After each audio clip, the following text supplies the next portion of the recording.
Welcome to the Helix Roundtable. I'm Ed Nersessian, the director of the center. We met this. Can't hear you. The microphone. Okay. Can you hear me now? Yeah. Okay, I'm Ed Nersessian, the director of the Helix Center.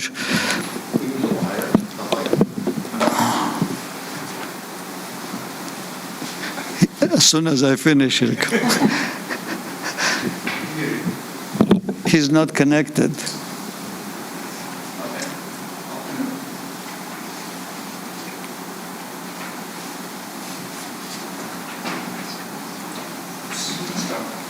I can start.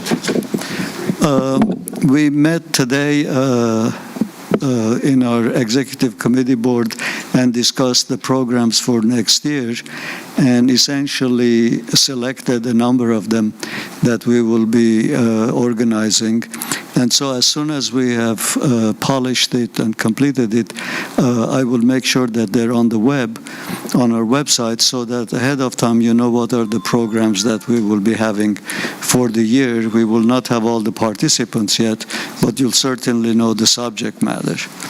Today's roundtable was proposed by a member of our executive board, Ellen Gilbert, who is a librarian and a journalist, and she will introduce the participants and then make sure that the roundtable runs smoothly. Thank you.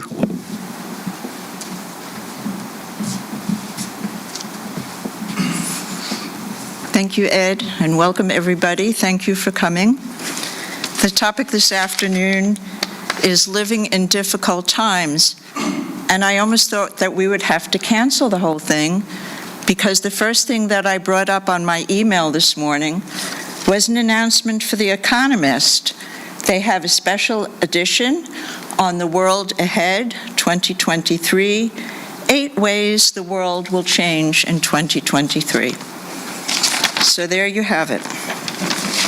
In the meantime, the daily headlines were startling and scary from the start.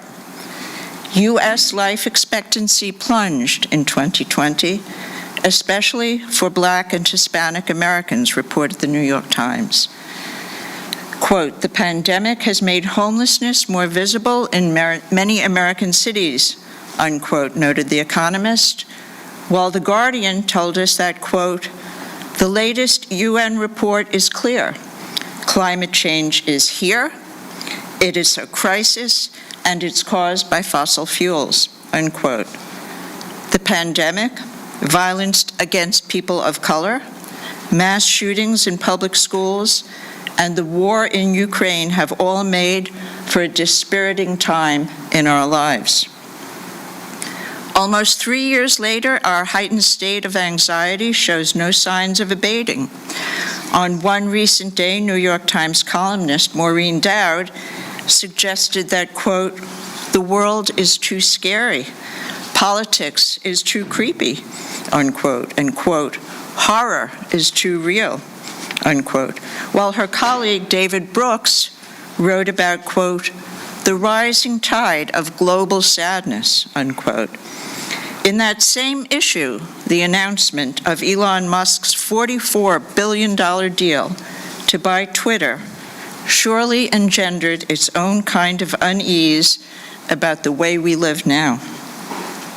This roundtable discussion will consider the ways in which people in science, politics, the arts, and everyday life have rallied individually and in groups to meet the challenges of this particularly difficult time.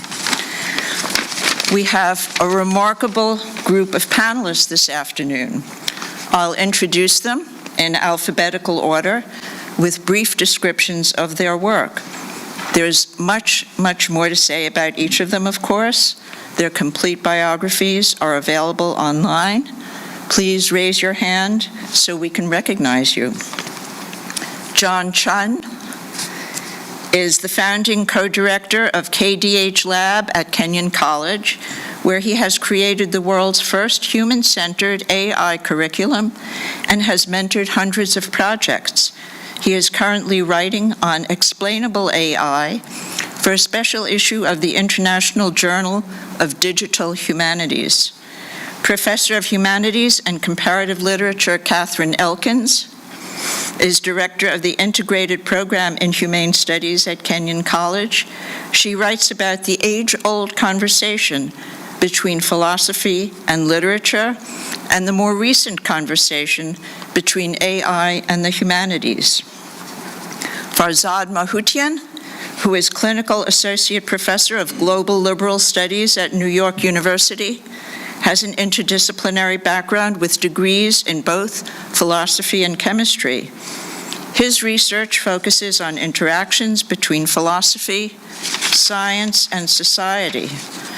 Edward Tenner is an independent writer and speaker at the intersection of science, design, and culture, a founding advisor of the Smithsonian's Lemelson Center for the Study of Invention and Innovation. He is now affiliated with the National Museum of American History as Distinguished Scholar and is also a visiting scholar in the Rutgers University Department of History. Stephen Wine has served at the New York Psychoanalytic Institute as a supervising child and adolescent analyst, training and supervising analyst, and associate dean for child analysis. He is a member of the Center for Advanced Psychoanalytic Studies and a life fellow of the American Psychiatric Association and the American Academy of Child and Adolescent Psychiatry. John Williams is an associate professor of English, film, and media at Yale University. His academic work has focused on international histories of Buddhism, technological innovation, and the perceived difference of racial and cultural otherness. Some questions to help guide the conversation. What are the issues, and what are the underlying or less apparent issues we should be considering? How are they being addressed, and how should they be addressed? Talk about the role of media. Is this time different from the past? Is there a role for public intellectuals? Finally, the philosopher Walter Kaufmann described existentialism as a philosophy about, quote, dread, despair, death, and dauntlessness, unquote. The basic idea, he believed, is to recognize how treacherous and unknowable your path is, and then to continue on anyway. So where do we go from here?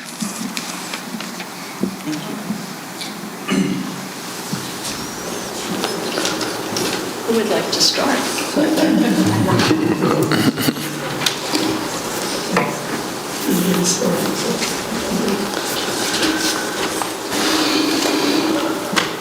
I'll start.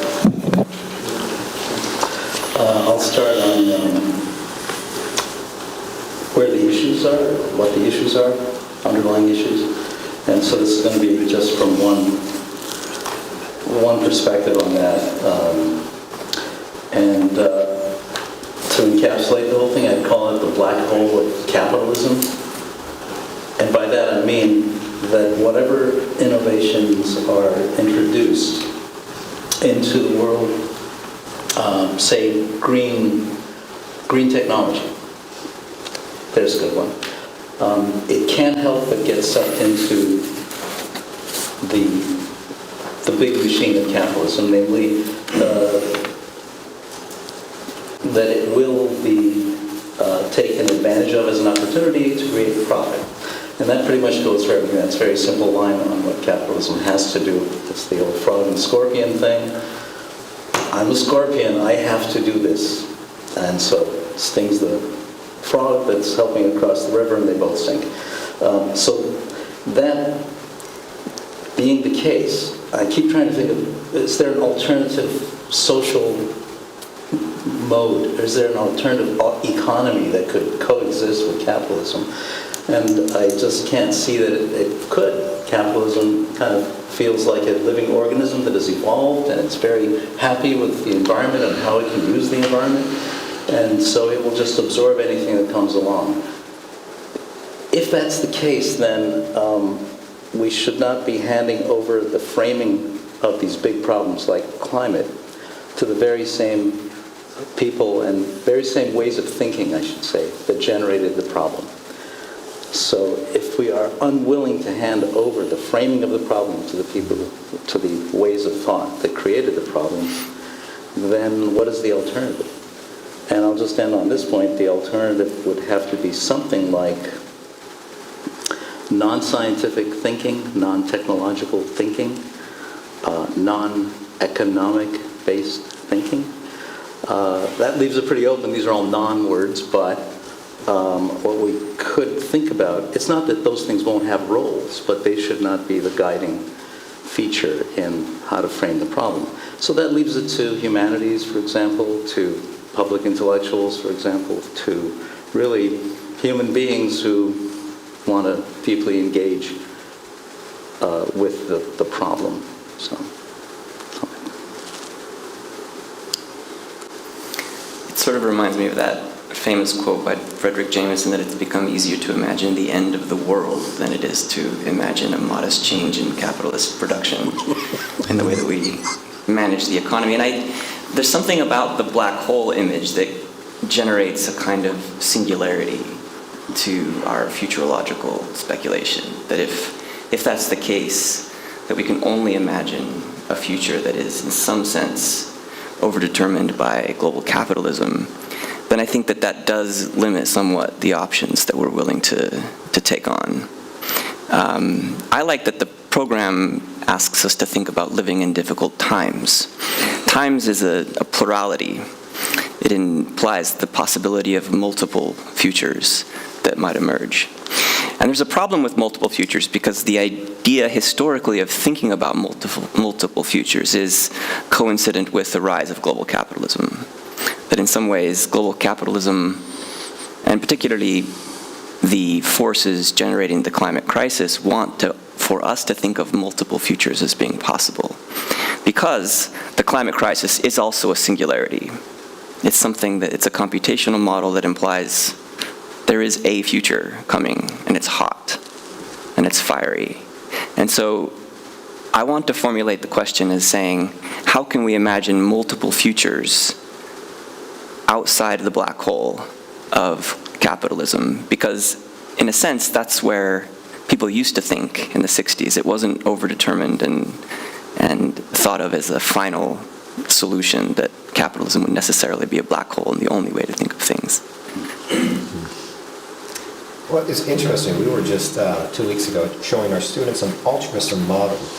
So we did an agent model where each agent was altruistic. You had different agents in an environment. Every time an agent encountered another agent, it would give it $1 if it had it.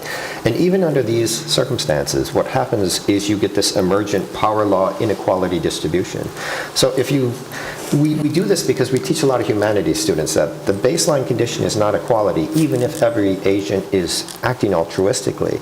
So a lot of our students feel disempowered. They feel helpless. They feel like there's no future for them.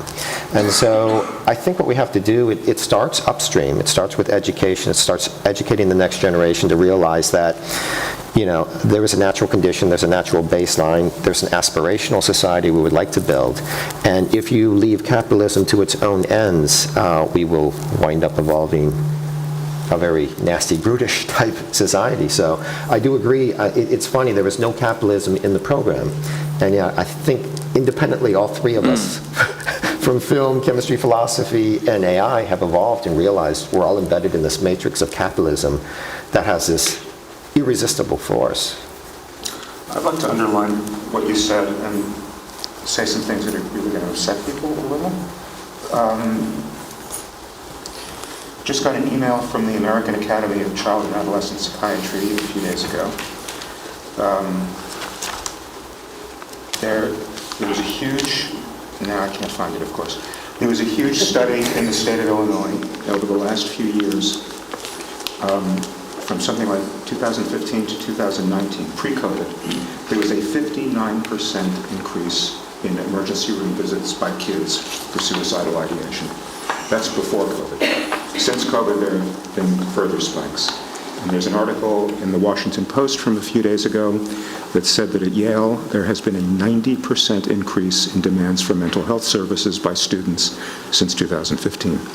So if you want to know how this is affecting people, one is that a lot of people don't think that they have a future and don't think that they can cope. And it's a much more, and it's also the Academy of Child Psychiatry and the American Academy of Pediatrics issued a joint statement that there is a crisis in mental health. Now, one can think of all of this medically, that they need services, but I think we all understand that this is coming from something. But it's very serious. I'm curious, what do you feel are some of the major drivers of that? I mean, certainly teaching kids of this age, we're seeing it every day, but what would be some of your ideas about what's driving that? You know, it's hard to know from seeing patients because they talk about their personal individual situations. And so when people ask me, do you see any changes because of COVID? My reaction is, no, it's just that everybody's worse. You know? And everybody's more anxious. And maybe it's because of climate, because a number of kids have said to me very matter-of-factly, humanity won't exist in a few decades. And they're not so sure there is a future for them. I don't know that they think about this all day long. I think all day long they think about whether or not they're popular and whether or not they're going to be rejected by someone they want to go out with. But there's an underlying feeling that things are bad. I also think that COVID has been devastating because of the social isolation that people underwent. I heard from a high school student that at his school, when students write anonymous feedback to the teachers about their classes, there is a nastiness to their reports that never existed before. And I think if you think about what it's like to go to school in your pajamas in bed, watching your teacher on television, you forget that you're writing about a human being who might be hurt by these statements. And lastly, I think you talk about capitalism. I don't remember 39 years ago kids talking a lot about wanting to make money or being afraid that they wouldn't. And it comes up all the time now. One kid said, I want to have vast wealth. I said, why do you have to have vast wealth? But this kind of thing, a much greater awareness of the disparities between rich and poor in a privileged population. And a lot of anxiety that they're not going to be able to make it. So I don't think it's one thing. But it's certainly the temperature is way up. And it's very hard to make a referral to a child therapist these days. Nobody has time. One thing that they're living with that we didn't is the acceleration of social media and the sort of technological extension of themselves into so many potential, harmful, mentally challenging situations. I even think that is partly a symptom of why class evaluations have become so aggressive, is that they no longer think of them as reports to our supervisors, but as reports to each other. They're Amazon reviews. They're speaking to each other about, well, this professor was this way and that. That's been the tone the shift that I've seen in my career as well. But when I think about social media, I wonder about there's so much power that I'm evoking here.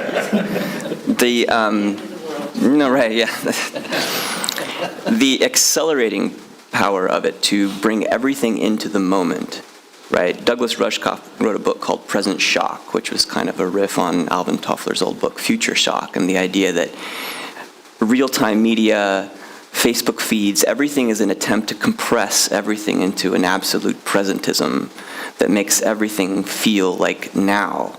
Everything is now. But what's curious about that is that in terms of mental health, one of the proposed panaceas is mindfulness, is to live in the now, to be in the present moment, right? To simply occupy the present moment and sit with one's thoughts and watch them and not allow the future or historical events to influence one's mental health. And I find that a really curious dilemma that particularly kids today have to deal with, is that they're told technology allows you to be in a kind of condensed absolute present, and that's what's causing so much anxiety, and yet at the same time mindfulness practitioners will tell them, just be here now, just be in the moment. When I think, in fact, what really might actually alter the conditions of it is to think historically, to think futurologically, to be able to imagine a future that's not so terrifying, right? On the subject, by the way, the feedback actually reminds me of one of the features of our age, which is that there is constant negative feedback, and it's something I've been studying in the media, not only in the social media, but in mainstream media. I recently reviewed a book on the use of metrics in newspapers, both tabloids and the New York Times. And one of the very interesting things about the measurement of reader participation is that the way I phrase it, enragement is engagement. That is, there is a bias toward getting people angry, and thus I think promoting anxiety. And the angrier they get, the more they participate, and the more they participate, then other angry people chime in, and so that does become a feedback loop. And this is especially true in social media. Now, I have to say that I am maybe one of the few qualified pro-capitalists in the room. So you can cancel me if you like, but I have to say that straight out. And one of the reasons for that is to see what happened to the socialist regimes in large countries in the 20th and 21st centuries, how the Soviet Union, for example, treated the environment, how they treated human rights, what's happening in China now. So I'm not a total defender of capitalism, quite the contrary, but I think there is a need for balance. So the social media, though, really are exploiting that, and they're also promoting the addiction of children, which I think is a really terrible thing. And this also extends, for example, to online casinos, which are not geared toward people under 18, but are certainly exploiting young adults who are not yet really mature judges. So I think that one of the things that we've gone through a lot of things, some of which might not be easily addressed, but I think one of the interesting things is what can be done to break this feedback circuit. I love that. That's great. Going for the breaking of the feedback circuit is that really works in dynamic systems. That's the point of manipulation that you can bring to bear. Going back one step to what you said, it reminded me, I kept writing notes to myself to add the word consumer capitalism to capitalism, which really intensifies and alters capitalism. So just as I said, science, technology, these things have to be involved in the next steps. So does capitalism, I believe, because it is, like I said, it's sort of it's a naturally evolved dynamism in the human world, and it's very good at surviving. It alters the environment for its own advantage, like organisms do and groups of organisms do. So it's going to be around. So it certainly has a place. Consumer capitalism has this more malignant thing, like you were talking about, the promoting addictive behavior in children, and doing that in a variety of ways, whether it's acquiring things or just acquiring points. And the problem with that, or the beauty of it too, if you're into, I'm going too fast here, generative, GANs, I keep... Generative adversarial networks. Yes, generative adversarial networks. These are self-learning systems in AI. All of these things, and the children, the consumer capitalist approach to children is reward structures. So a lot of AI just functions on getting rewards. All video games function on getting rewards. And that really slants everything. Hitting that somewhere, I'm not sure where, would alter things. It's such a natural thing, though, to seek rewards and get them. Yeah, in So- fact, I'm sorry. One really good example is at one point when I was writing my most recent book, I was interested in debunking the GPS program Waze. And so I joined Waze, and you get points for like every mile you drive and so forth. And I found myself really determined to become a royalty Wazer. There was no money in it. You know, there was no publicity value. I couldn't list that on my CV.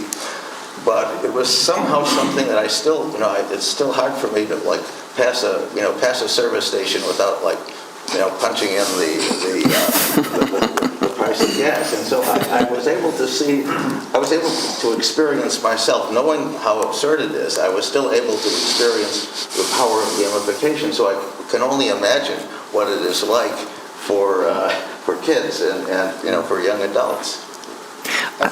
I just wanted to make a disclaimer. I'm a full believer in capitalism. I did startups in Silicon Valley.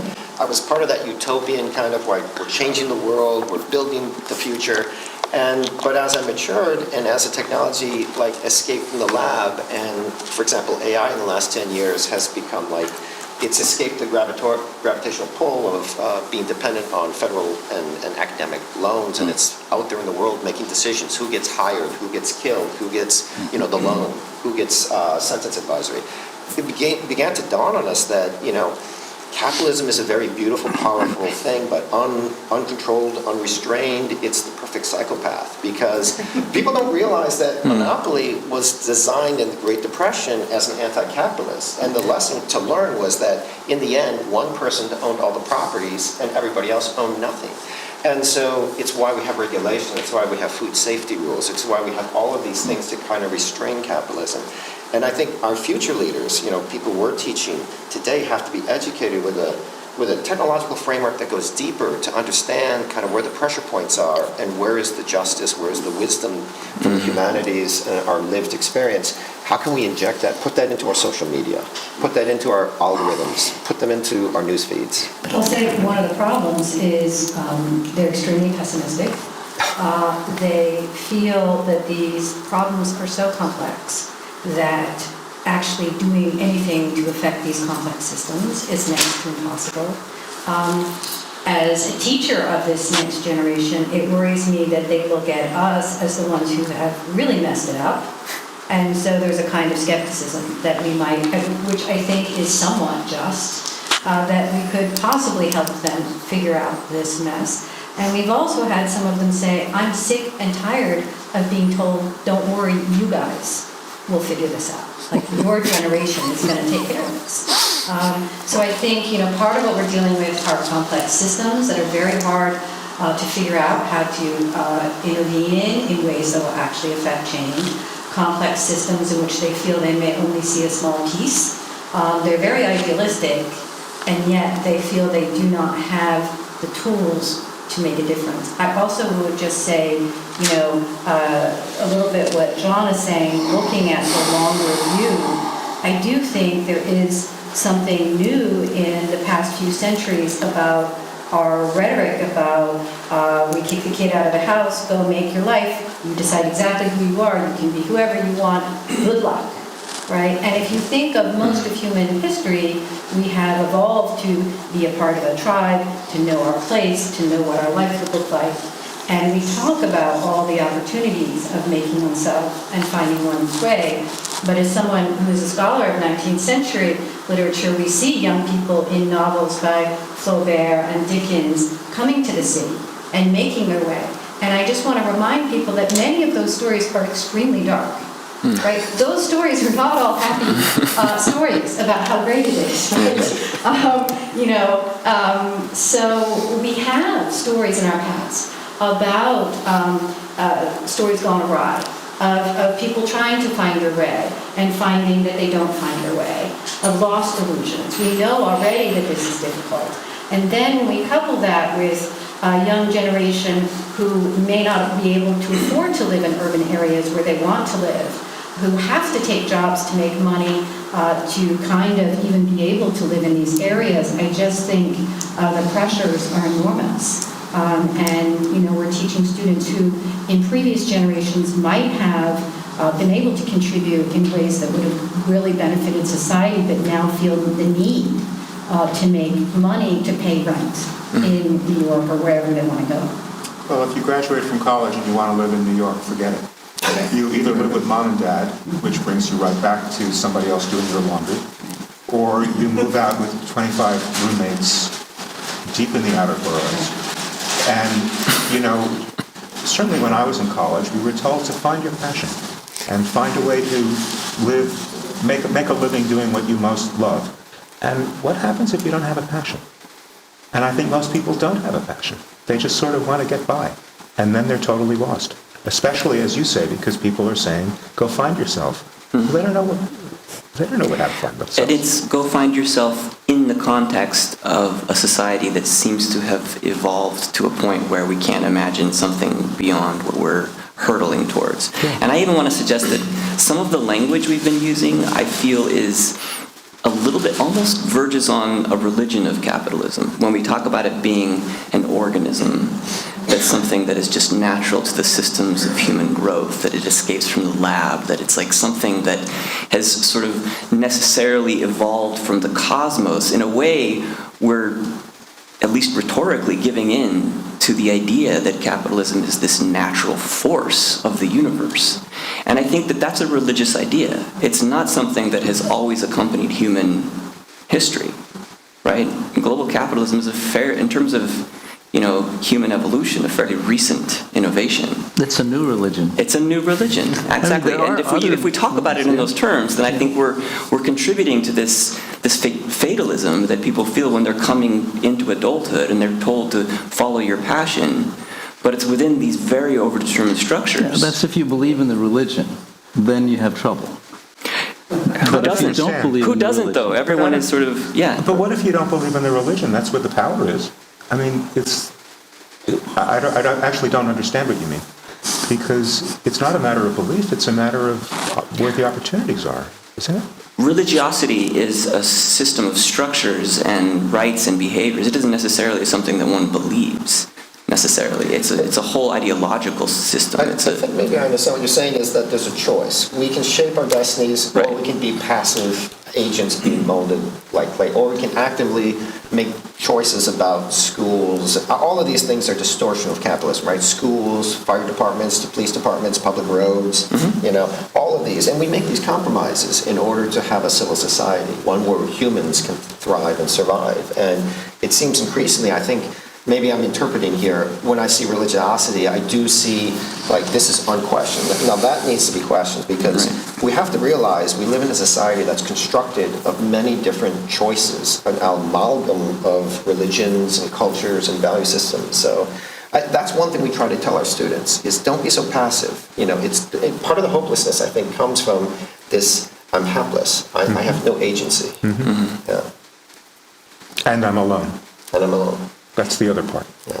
But if you think about it from a game theory kind of perspective, we're in this game, and there's certain rules. And it's not always easy just to say, I'm not going to play the game, right? And so we see it not just with students who are trying to apply to these elite colleges and are playing all these games to get to college, and then they're in the next round of the game, right? I mean, you can say you don't believe in it and you don't want to play that game, but figuring out, you would almost need a large number of people to opt out. Mm-hmm. You really can't opt out of the game as an individual very easily.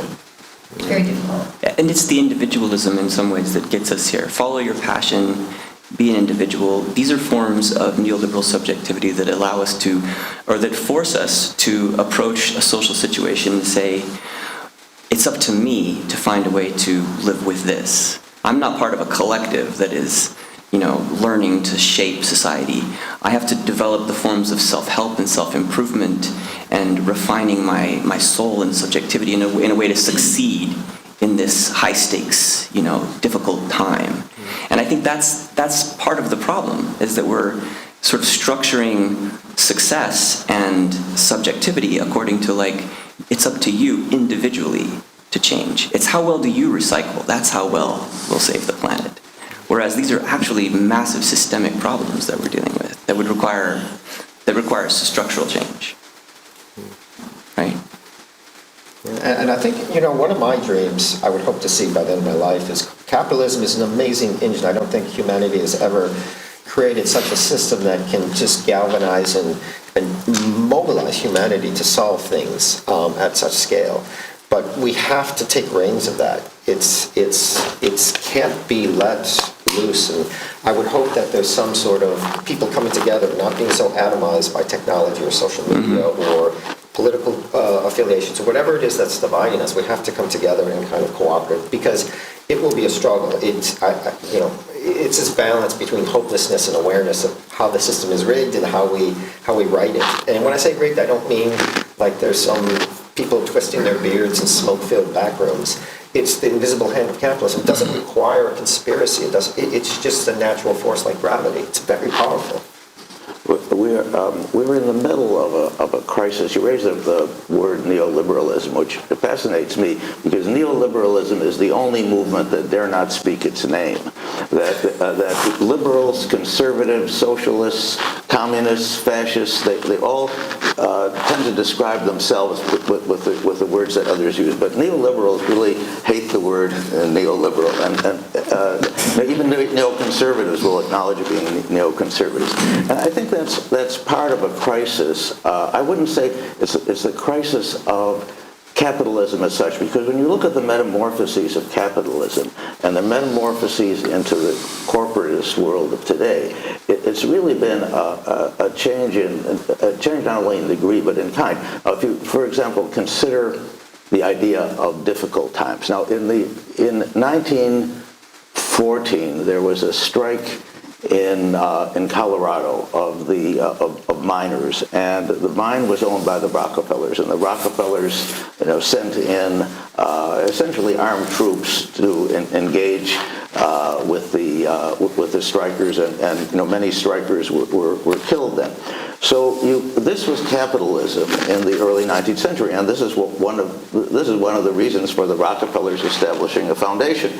So you didn't have a commemoration of the Ludlow strike. You had all kinds of news of the wonderful philanthropic Rockefellers, and not that today's Rockefellers can be blamed for the Ludlow strike, but there was, I think the turmoil of that period was the beginning of a metamorphosis of capitalism into something like today's corporate life. And what you're talking about, the way people are thinking about their future, is really the way that corporations think, including universities. There's a very strong parallel in the structure of universities, university departments, what it takes to get ahead with the structure in for-profit corporations.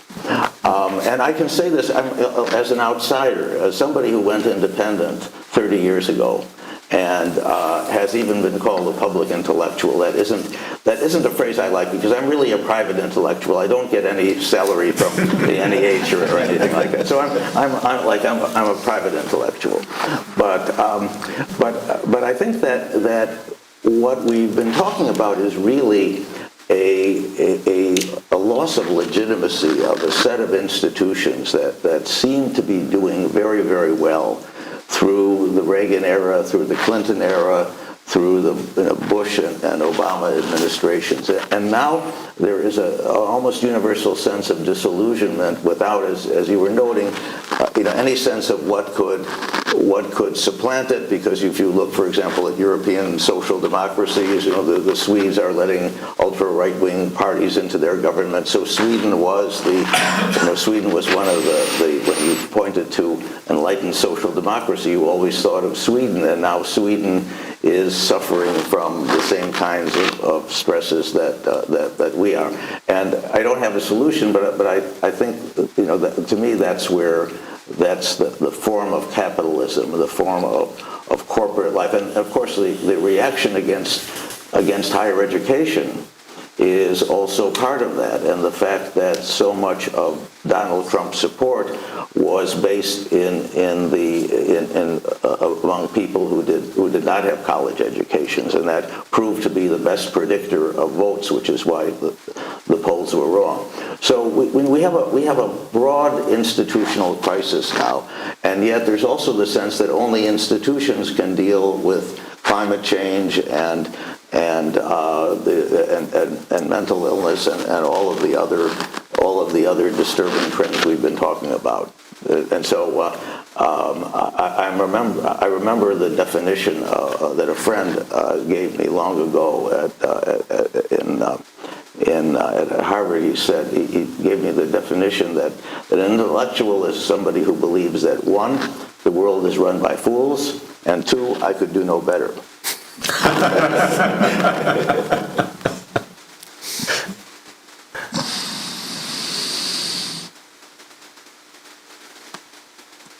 Fools, yeah. That's always a good place to start, right? I mean, I'm thinking of, are there any Albert Hirschman fans here? I think he was very brilliant and wise, and he used the word possibilism. And he believed that whatever plans we make, whatever...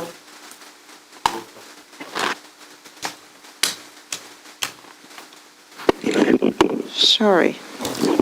Should I start again? Yeah. We're talking about Albert Hirschman and possibilism. I love that word. And he believed that whatever plans we make, that there should be a hopefulness in them, and possibility, and a sense that things can change. So... He had another great phrase, by the way, the hiding hand, as a parallel to Adam Smith's invisible hand. And the hiding hand, I'm sure you're familiar with it, the hiding hand is the idea that we start things without knowing how difficult they're going to be. If we'd known in advance, we wouldn't have started them. But once we're committed to them, we find ways to get them done. And I can tell you, as an independent writer, that I knew Hirschman, and that kind of buoyed me up when I was early in the process.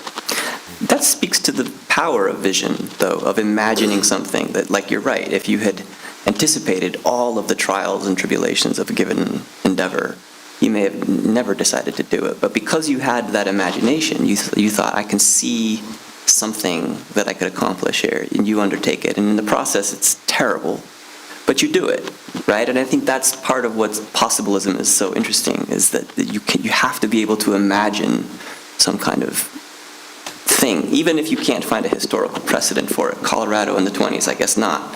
But if you can just imagine something, that seems to be the powerful path to get onto. Yeah. And it's okay to make mistakes. Right. I think in order to imagine that, you have to have had the experience of succeeding at something. And having done something hard and gotten through it. And it can be something very small and individual, or I think we're talking in a much larger context of society. But once you've done something right, you can believe that you could do it again. And I think we have to think about that in terms of how kids are raised and how they're educated, that they have to experience struggle and success. well, I think recently everyone's experienced a lot of struggle, whether it's internal psychologically or external with the pandemic or the news of the shootings and all of the targeting of different ethnic groups. It's a huge amount of struggle that I think, well, certainly all the statistics you cited, young people are not able to deal with that. They feel with it. They face it in some ways, but it makes me want to go to that next set of problems, the polarization, the polarity in our culture today, around the world actually. It comes from, well, let's just look at this country. We have this huge right-wing, left-wing thing going on, and the rise of ultra-right-wing white supremacy, that kind of thing. Looking at it sympathetically, which I've tried to do a bunch of times, it's kind of like you have to get over a little hump, and then there's, obviously, now I can see where they're going. It's based on a tremendous fear, which does have an actual basis in reality. which is basically that, races mix. And that's basically the fear that's been expressed in every epic going back thousands of years of religious history. Forget that for now, but right now, I think the thing that everyone has in common is that fear. So it's the fear of facing the other, and if we just put it in those terms, dealing with the other, the non-self, the non-me, is at the core of a lot of these social problems that we're having. Not like this is aside from the whole capitalism discussion, but that's something that has a lot of psychological bearing and social bearing, and it also is the product of a lot of interesting illusion making and believing. But also, it seems like with some of the interesting psychological tricks that I think people here in the audience in this group probably know, they can be dismantled by some skillful means of novels, imagination, fiction, and some evidence thrown in just for fun.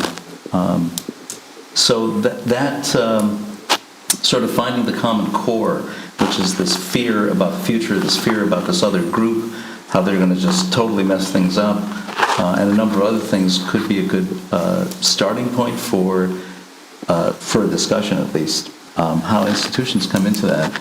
I agree that between talking about how we're back to this sort of, it's all on you, it's an individual quest, the hero's quest.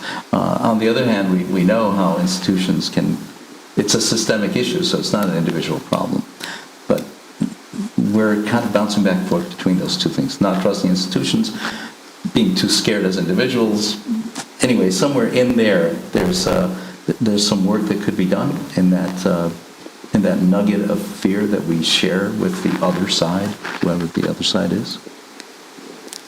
I'd like to offer a counterpoint, because this is recapitulating what happens in our course when we talk about synbio and biotech weapons and AI, is that there is hope. I mean, I would recalibrate back to when I was a child. The Cold War was hanging over all our heads. We thought we would all be immolated and destroyed, a nuclear holocaust. And that humanity has collectively been able to avert that gives me great hope. The fact that, for example, I grew up in Dubuque, Iowa, and they had cross burnings as recently as 90s, 80s, 90s. I've been back there, and the integration, it's much more integrated, it's much more accepting. As bad as it is today, it was much worse when I was in a small Rust Belt town in the 70s growing up. And so I think you have to give humanity credit. I mean, it's the only thing that gets you up in the morning, right? That there is hope. And I think sometimes we have to kind of balance out because that pessimism, that weight of all the world and how bad things are going can lead to passivity and inaction and resignation. And that's something we have to fight mightily against, I think. I would speak to this polarization issue as well, which I think is extremely important right now. And part of the reason why it's difficult to be optimistic about things is just how siloed people are in their media theoretical bubbles, right? We used to think that the internet and all the sort of the rise of blogs and all of these ways of disseminating more and more information would make information free. We would all be able to access the same thing, and we do, but the algorithms that generate the anger are the ones that keep us in these feedback loops, where the anger accelerates and accelerates. And one of the things that I've noticed that's so dangerous about, for example, Fox News, is that they've perfected the art of what in rhetoric is called the prolepsis. The prolepsis is that part of an argument where you anticipate in advance objections that will come from the other side. And part of their rhetoric is to sort of prepare their audience for potential evidence or objections or things that they know that their audience will encounter, so that when someone who watches religiously a show like that can come and to speak with someone, and as they're speaking, they're not really listening. They're preparing in advance the thing that they're going to say next. And so whatever logic or evidence or very good arguments you might have, they're prepared already with something, which means they're not listening. And what I've found is the only way to actually disarm that rhetorical radioactive core is to listen, stop and to listen to, at the Thanksgiving dinner next week. You just, at the uncle, you just listen.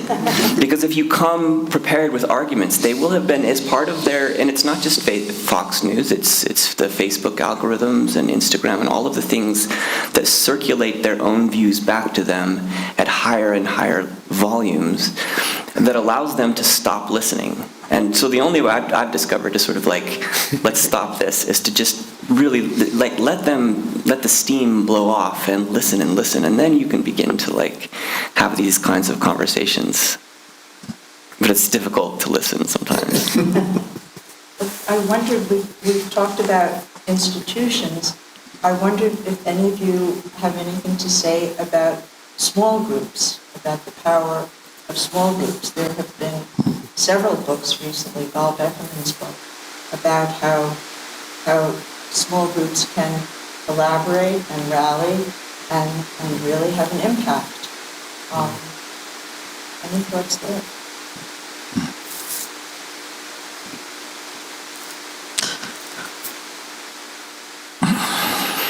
It just reminds me of I'm struggling for the term, but basically the idea is that science strives for universal laws and universal techniques and so forth. However, with more attention being paid to, say, microclimates and micro this and that, basically, and awareness of complex systems, we see that local dynamics or local situations are very specific, and the scientific thing to do is to just come up with something that works there, studying everything we can about it rather than trying to impose some general way to do every neighborhood. Each neighborhood is different. So I think that's becoming acknowledged as a way of doing science for the last at least 30 years and here and there. And in personal medicine, personalized medicine is one version of that. So that comes to mind as definitely a cogent way to do things, conceptually speaking. Now, actually carrying that out, implementing that, I know nothing there. I'm all ears for that. I mean, certainly we have network theory where we can model how ideas spread, and many times it's counterintuitive how certain small groups can spread these ideas, and having students learn to model these and figure out how to spread ideas is great. I mean, when you're on social media, you talked about the role of intellectuals. There are intellectuals who have all the followers and who have these massive networks. And it can seem kind of like those are the people with the megaphone. On the other hand, I kind of wonder how you can be on social media all day and still have time to think deeply. I'm not quite sure. They manage it somehow, but it does seem like it really won't work. But one of the things that's been interesting that we do with students working on social media is you'll see these people who seem to have a lot of power, but in fact they're following a very small network. And you're not really looking at those main megaphones, you're looking at the small network. So, for example, right now our students are looking at the very few numbers of people that AOC and Green Taylor are following. And in fact, there are a few people that they both follow. And there's this kind of network behind them, right? And so what are these smaller networks doing? And how could we maybe be watching these smaller networks that are joining people who are really different? So I think that we're beginning to develop ways to look at these smaller networks, but it's really kind of in an infancy, and understand how smaller networks might spread ideas or have some kind of impact. But you live in a smaller network, and I think that's one example. If you think about the way the world is, the divide between the college-educated world and the non-college-educated world that we've seen in these elections, the college-educated world are going to wonderful colleges and wonderful private schools and wonderful magnet schools where all of these progressive ideas are just part of life. Certainly when I hear kids talk about their friends, I have no way of knowing if their friends, what race their friends are, whether their friends have two moms, two dads, one mom and an Asian kid. It's just not interesting to these kids. And certain kinds of ideas of racial tolerance and religious tolerance, they don't believe in tolerance because they don't think there's anything to tolerate. They're just people. This is a fantastic change that's happened in the course of all of our lifetimes, where it's unimaginable that it wouldn't be at least worthy of mention. Not discrimination, but just of mention. I think the same thing is true with environmental attitudes, with all sorts of things. The world, coupled with scientific advances in medicine and technology, the world is a fantastically wonderful place in very small, privileged groups, such as, an elite, tiny college that you guys live in. And I think that's where a lot of change is possible. The problem is it's not spreading out. And we have this going on at the same time, that there's this fantastic tilt to the right and to really reactionary, very primitive ideas. I think that's part of the challenge. There are also some other elements, so we're in a county that is red, that voted Trump, and are part of a network there as well that's very different. And it's very interesting to watch that environment because there are plenty of people who live their double lives, who've never got on an airplane, who choose to take less prestigious jobs, to have time to raise their children, to spend time every Sunday for family dinner. And then you have this other value system, which is work 80 hours a week, be successful on an international scale. And, it's also easy to see this other culture, and it actually reminds me very much of my experience working in Prague under the Czech and Slovak military right after the revolution. And yes, there were problems with communism. I also worked with soldiers who'd been kicked out because they had spoken out against the Velvet Revolution. But on the other hand, people emphasized family. All these things now that we know are really important for happiness, right? Spending time in the country, hiking, very little money, right? But friends, connections, family, some of these things that our vision of success has kind of thrown away as being important. So somehow we have to figure out how to have a life that has all of these values, right? There were some statistics floating around about 20, 30 years ago. The average college male had about 3-5 friends, and now they have 1-0 friends. So, and I think part of it is technology has atomized us. The opportunities when you jump to a different city to get a promotion, you leave everyone behind. And so your idea about organizing on a smaller scale as agents of change, not as hapless individuals who can't move the needle in any possible way, and not as a broad-based, overly ambitious kind of, we'll change it on a national level from the top down, but as small organizations. And you asked about an example. I would say, again, this is the power of capitalism. When you get energized people in a startup that all are on the same page, it's incredible what they can accomplish. I mean, what they can invent, how productive they can be. And you can see that on small medical teams, or you could see it in Silicon Valley. You could see it, people starting a newspaper, anything they put their minds to. The problem is how do you scale that up so it starts to affect the wider culture and not just the immediate vicinity around them?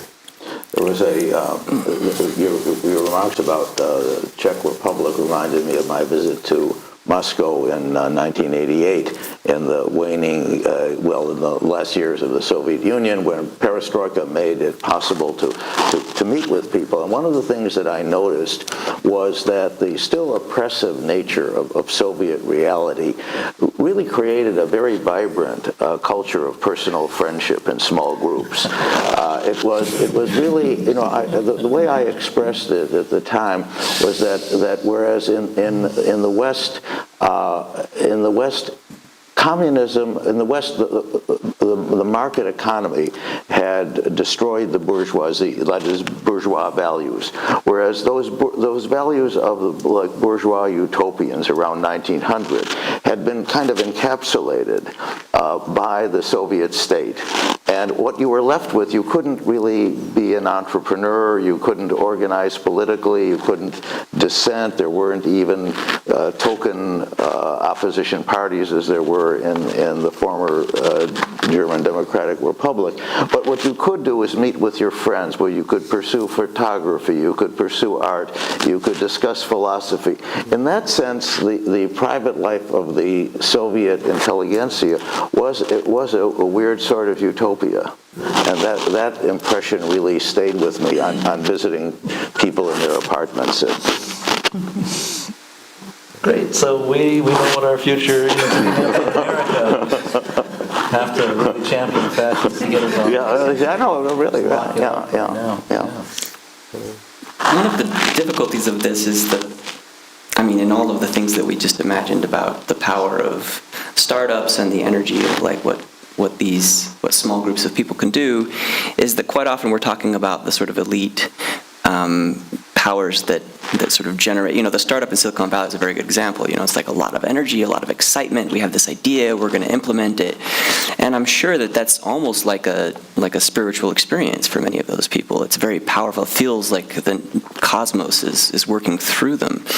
But, for the 18-year-old factory worker in China who's actually going to work to implement those particular ideas, the excitement just isn't there, it's just not, but that's actually the same thing. We're talking about the same thing, right? So I think there's actually a pretty good direct relation between the college-educated voters and the non-college educated voters and the kind of work that those people are engaged in, and the fears about work disappearing in the United States because of offshoring, the fears about multiculturalism because of what it does to jobs for white, American working class voters.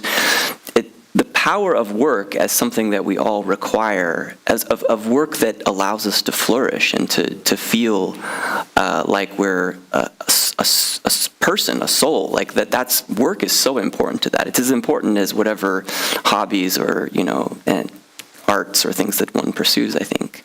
And that's one of our dilemmas here, is that work in the United States has become either rarefied and sort of information work, or it's dehumanizing, humiliating work, or it's been directed offshore.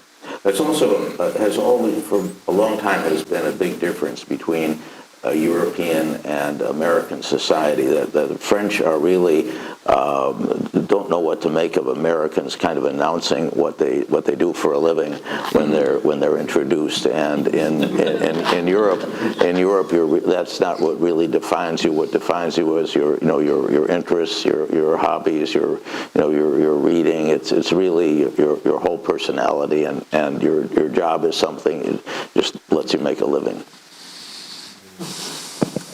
Yeah, I'm a little bit with Max Weber on this, that we do assume that work will fulfill some kind of spiritual role. And, I wonder how really possible that is for most of the young people. And when you talk about students and say, find your passion, I feel like we're kind of insisting to them that they find a job that will fulfill this spiritual function. Mm-hmm. And it might be better to create a quality of life that doesn't depend on work to provide so much of that for the vast majority of people. It seems to me there is also this issue of using fear in order to get something done. That parents use fear with their kids to have them behave the right way. And it seems to me the media and so on use fear to get us to do the right thing. So they make us be afraid of COVID, so we get vaccinated. And they feel that the more they make us afraid, the more they give us the number of people who have died, the number of people in ICUs, how we got to get all the military boats around New York City so that we have enough hospital beds. Then we will do the right thing, stay home, put a mask. And the same is true, for example, with climate change, that if we don't do it, the end is there, we are all going to. But why isn't it possible to also look at it differently and say, science has always been able to make progress, and we will also make progress in terms of understanding climate change, and we will institute the things that have to be instituted in order not to have climate change. We have had epidemics before in the world, we've had pandemics before in the world, we have survived it, and we will survive this too. Important that you do this or that. But rather than using anything positive and reassuring. It seems that the conviction is that getting people frightened gets you to your goal much better than than reassuring them. There's also the fact that when people have tried publications that do just that present the most hopeful possible news, they are not commercially successful. Nobody buys them. I mean, that made me think of what you were telling us a bit earlier, that some of these programs that kids go on TikTok and so on, that they're designed to create distress, because distress makes you stay on the site longer. Therefore, they can have more ads, and therefore they can have better revenue than if they didn't make you distressed. Yeah. So what they do is they constantly do A/B testing. They'll expose this demographic to this particular variation and this same demographic to this one. And they'll say, oh, this creates more engagement, stickiness, more revenue. So, and what they find is that when you elicit negative emotions like anger, jealousy, hatred, they will stay and they will generate more revenue for Facebook or Twitter or whatever. And if you make them happy, they'll go out and play with their dogs or their friends, and they'll lose revenue. So it's all in their economic, and there's no evil genius. It's just the algorithm optimizing for revenue. And where were the people trained who devised these algorithms? Probably applied mathematicians. And they come from the universities. They are part of this expansion of natural science and social science. In fact, one of the most interesting things about conservatism, about Reaganism, was that Ronald Reagan originally did not really care that much about what was happening at Berkeley, but his campaign backers signed a contract with some social psychologists in the Cal State system, and they did surveys, and they revealed that California working class voters were really upset that these students were shutting down this great university that they had paid their taxes for. So Reagan made that a pillar of his campaign, was elected governor, and you know the rest. So here was my specialty is unintended consequence. So here was this unintended consequence of 1950s and 1960s liberalism, expanding this wonderful university system. It was really like it created its own nemesis indirectly. Oh, Hegel, where are you? Yes, exactly. exactly. Yeah. This is the thing, that interdisciplinarity is really great. Humanities, sciences, what that would do would be to more quickly make a ruthless, better, more effective game to, you could do this with everything. We need more psychological insight. Then we can really go after these little... It's being done already. It was done by the Cambridge Analytica. It was all done by all those companies. So then let's go back to my first point. We can't hand over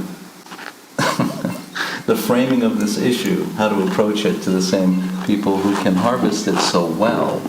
And so who else is there? I mean, what else is there? What is there? The artists, right. And of course, they can be sort of like sucked into the machine as well after they get, popular.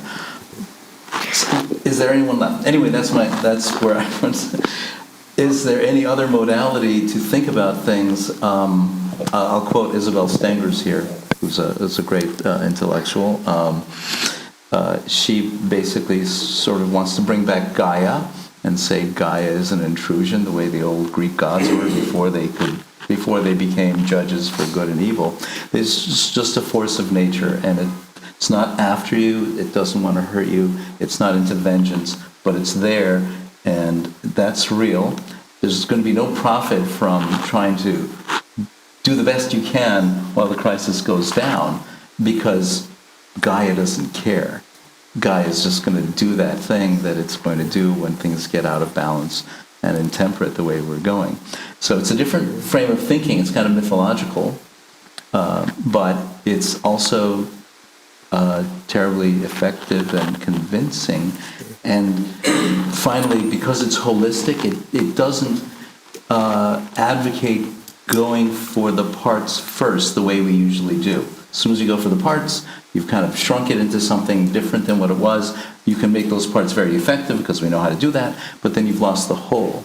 So coming in with Gaia and staying with the whole as a lead concept of framing becomes one way to begin talking about the alternative, I think. One reason for the delay in addressing climate change was that in the 1960s and 70s, people saw it coming, but there was also this idea of the Earth as a homeostatic system. And so the Earth would find a way to kind of neutralize that. And so we didn't have to worry everything is going to kind of work itself out through this balancing system. And that turned out to be wrong, but No, it turned out to be true. It's just that the way the Earth's taking care of it is eradicating humanity. Like the Earth will return to. The Earth will be here for another how many billion years? It will return to. Yeah. Also, the utopian socialist Charles Fourier believed that climate change was going to happen as a result of human activity, and it was going to be great. We were going to live in a new world where not only would the lion lie down with the lamb, but there would be an anti-lion that would not eat that would be totally vegan or something. I mean, he thought of climate change as something really benign and moderating all this cold weather that he'd been experiencing in France. Well, unfortunately, we know otherwise. How about some questions from our audience? If you'll just line up here at the microphone.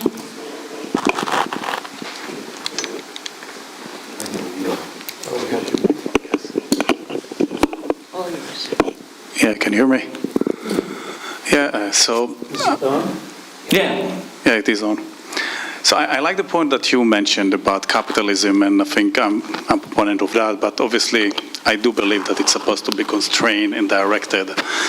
And obviously, I mean, capitalism with human nature, it could be a very unrestricted, could be bad combination, greed, fame, power, so on and so forth. But I think another point that I wanted to maybe share and maybe ask is we talked about small groups, but everything is about politicians. It's about really leadership. And as we can see today, in order for us to create change, while we have the power of small groups, I mean, you have to have power. And that's go to direct, this kind of like power of change. And unfortunately, you see what happens to capitalism and power. Who are today in power? Which people are truly going to be in that area?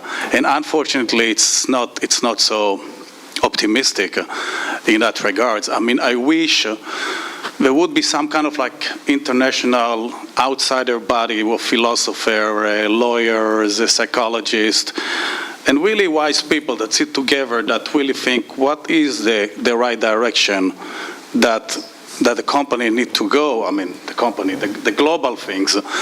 But again, if there is no money or there is no leadership that really gonna say, okay, let's have that, what's happened? Yeah, I think there's two solutions that give me hope. One is I do believe a global awakening to this. I mean, this whole Helix Center is an example of a small group coming together as agents of change. And I think those are absolutely necessary. There's also this broadening. We see this across all socioeconomic education levels. Our students can realize that the system is not functioning well and it's continually degrading and there's no future in this. And at some point, Ceausescu, Romania, there'll be like an awakening where people will stop clapping for the guy on the balcony.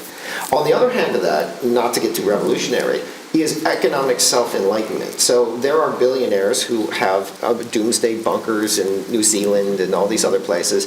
And I hope even if it's nothing other than enlightened self-interest, they'll realize that's not a world worth living in. Even if I have billions and I have shock collars on all my guards to control them, that's not a world I want to live in. And so, again, you have to kind of maybe draw from the humanities rather than a mathematical model to have hope and inspiration that humans will overcome this somehow. I really hope so. But, at the same time, I mean, we are in a totally different age. Mm-hmm. The technology is so powerful. Even on individual basis, I find myself sitting at home and feel addicted, like, all these examples that really captures us so much, and I really hope that it's not going to be too late. I'm optimistic by nature, but, you can see the power that exists that really driving us. Yeah, I mean, if I were a betting man, I would see the choke point, the Fermi paradox, why there are no advanced civilizations, because any organically evolved organism will self-extinguish because their technologies will outpace their morality or the ability to control their own base impulse. But again, we're humans, and I mean, you look at art, you look at the great things humans have done and how we've survived in the nuclear age to this point. So you have to kind of be an optimist in the face of, eating from the tree of knowledge. Anyway, thank you. Well, I have a terrible trick question. So, if you don't know me, I'm Mark Minton, and I'm a kind of a nerdy magician. So I have a trick question for all of you, and I really mean this. So how many of you on the panel know what the Highlands Group or the Highlands Forum is? Just by a show of hands. Okay, so it's one. I think you told me about it last time. Oh, right. Coffee.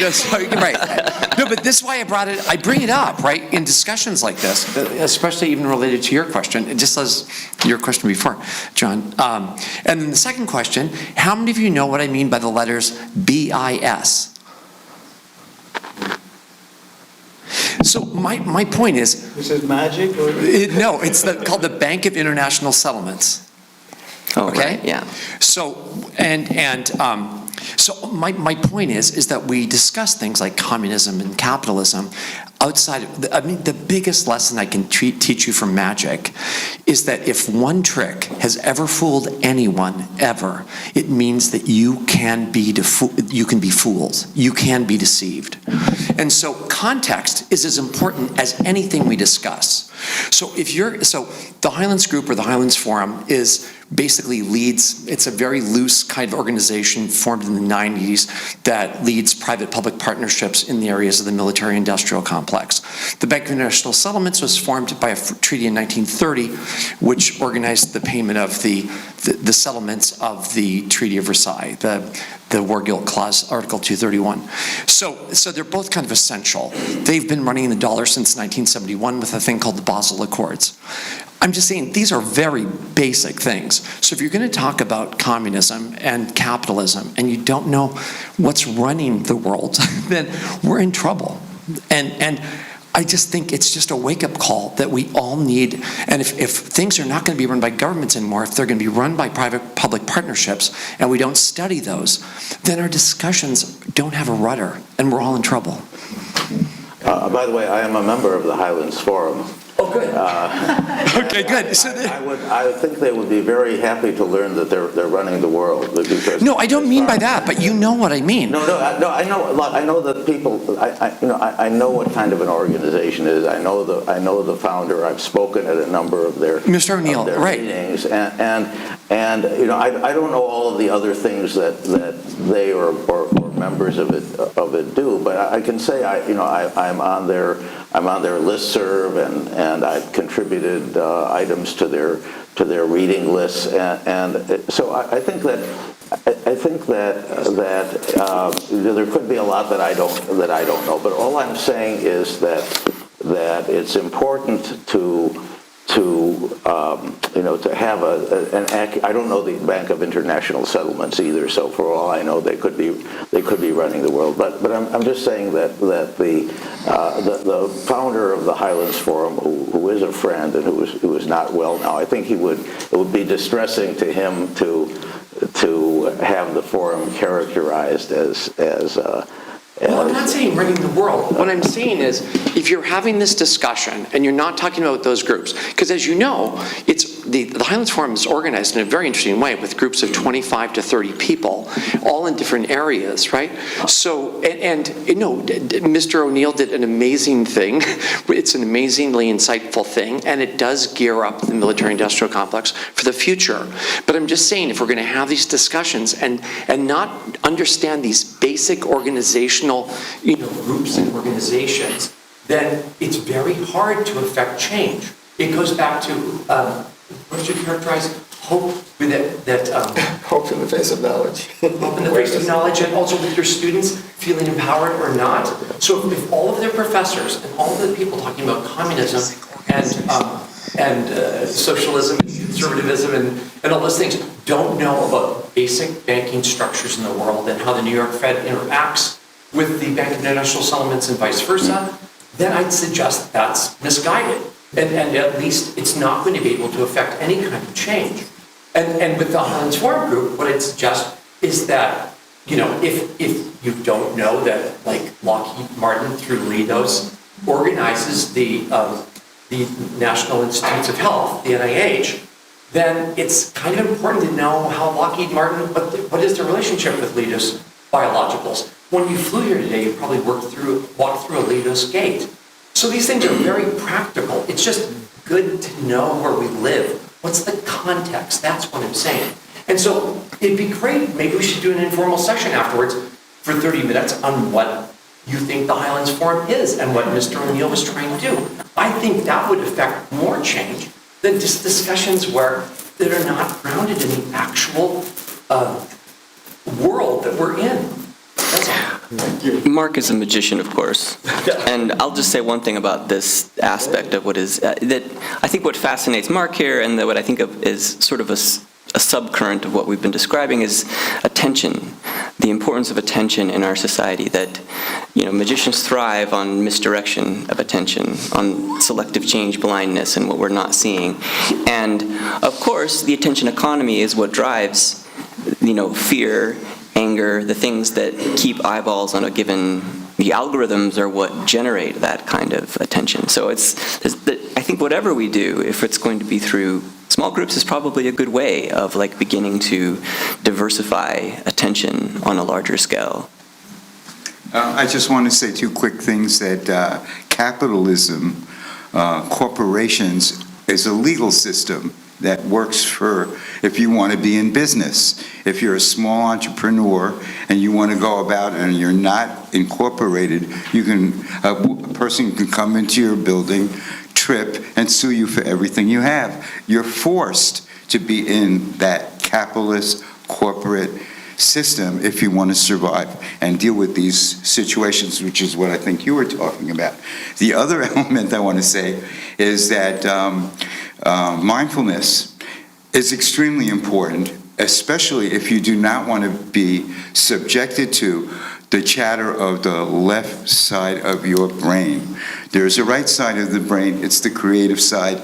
Until that left brain chatter is understood, you'll never access your childlike mindfulness qualities that are from the right side of your brain. That's all I want to say. I'd like to put that in a slightly streamlined way. Fear makes people stupid. And Sure.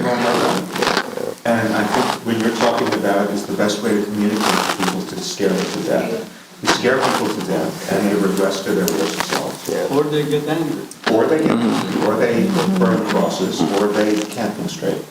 And I think every teacher knows that. If you shame people, if you scare them, you don't get good results. You have to keep scaring them, too. No, it's true. If you motivate someone by fear into going to do something, if you don't keep scaring them, that'll wear off at a certain point. It isn't lasting change to sort of motivate through fear, I think. But it also cuts down people's ability to think. Right. Well, exactly. By the way, the last question raised a very interesting point about capitalism and how technology changes capitalism. There was an article I read recently about how independent service stations can't afford the instruments that they need to repair the newest high-tech cars. So everybody's really forced to go to a dealer, and Tesla, well, of course, Elon Musk is like the kind of prime example of everything we've been talking about. Tesla does not even allow any kind of repairs by independents. So it's a form of capitalism of concentration and corporatization. So I understood a lot of what motivated the conversation today was what we're going through these days, the pandemic, political turmoil, the war in Ukraine. And of course, we can't blame all those things on capitalism.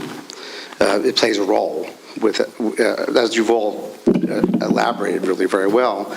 But I think we know that the world's gone through phases where it seems everything's falling apart. You mentioned 1914, you talked about the Ludlow incident, World War II, other pandemics. We know there's this other economic idea of creative destruction that Schumpeter mentioned, and I thought it was interesting that didn't come up as part of the conversation. I wonder whether, if there is creative destruction, people respond to these periods of chaos and catastrophe, and then would like to think we build a better world from it. Are these small units, the small units that we're talking about that might play a role in creatively solving some of our problems, are they struggling to do so now because of social media and other things? Are there things that are impeding our ability to be resilient and build a better world? Yes. I think there are like several. One thing is what we talked about, the escalating costs. You can't get off the right track or you'll be penalized. And so I think in the generation of our students, they're less willing to take a risk. They're less willing to just get on a plane and go to Europe or Asia and do something offbeat or start a company or try to become a musician. They all want to work for Goldman Sachs. They all want to go to Wall Street. Not all, but they go to tech. well, not a lot of them. Yeah, tech. That's one thing. The other thing I would say is that creative destruction requires a certain fluidity. And so when you have an entrenched monolith, monopolistic power that basically sucks up all the space, it makes it a fool's errand to. So I remember at the time Microsoft was dominating the valley, and the talk was like, "Oh, well, what's your Microsoft strategy? What are you going to do if Microsoft does this?" And so it's like it stifles innovation. And so when you have an incumbent, and it doesn't have to be another private sector, it could be the government or some pseudo-government agency that has just legal, governmental, political cover that you can never pierce, and so regulatory access. So, there's certain things that require that creative destruction to occur. They are saying with all the layoffs in tech, however, that this may be the start of a new round of amazing new companies, right? Because there's so few of these large. Or it could make people so afraid that they want to join a big company and pay the rent and the college tuition. That point reminded me of how, in a way, the Depression was actually a more hopeful time than ours. And one of the reasons for that on creative destruction was that, for example, Edmund Wilson and his friends were able to rent a townhouse in the East 50s for $50 a month. So New York was actually a very attractive place for a young bohemian at the time. And that was partly a result of the destruction of real estate values in the Depression. And there are economists at the University of Maryland who calculated, they looked at the decades of the most important inventions economically, and they found that the 1930s were the most fruitful time for invention. There were lots of young people who had ideas for solving the problems that had been created, and so it was a great time for entrepreneurship. And the reason we don't recognize it as such is that many of those, for example, Xerox copying, were really not developed commercially until after the Second World War. But if you look at their origins, and if you look at the origins of classic designs like the aviator sunglasses that our president wears, or the snail dispenser of Scotch tape, so many of these classics really date from the Depression, when a lot of people, especially younger people, were seizing the opportunity that the destruction caused to plan a new future. I think that's a great note to end on. It means that there's hope. I thank you all very much.